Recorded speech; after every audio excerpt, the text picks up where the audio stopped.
Il-ħadd filgħodu il-kap nazzjonalista Bernard Grech mar fil-każin nazzjonalista ta' Żebbuġ u f'intervista ma' Net News infex f'aktar diskors fuq l-inizjattiva tal-Gvern favur stabilta fil-prezzijiet tal-ikel.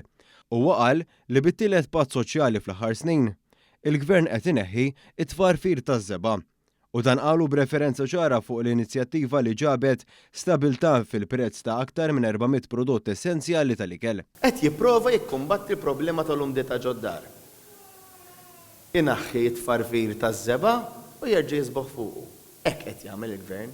Id-dikjerazzjoni ta' Grech fuq l-inizjattiva stabilta fil-prezzijiet tingħaqad ma' dik ta' deputat nazzjonalista Ivan J. Bartolo li rewwaħ politika ta' dwejjaq kontra l-inizjattiva li ġabet stabilta fil-prezzijiet tal-ikel. Ma tistax toħroġ hemm barra u lin-negozjant tgħidlu ara x'ħat tagħmel ħadd raħħas il-prezzijiet. F'Żebbuġ Bernard Grech kompla juri l-inkonsistenzi fil-Partit Nazzjonalista f'dak li jgħid f'Malta u fi Brussell.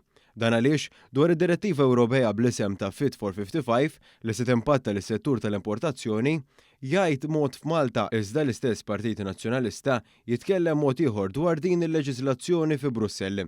Fil-fatt Roberta Mezzola kienet iddeskriviet id-direttiva li tolqot il-qasam tal-merkanzija bħala a key legislation. Key pieces of legislative files.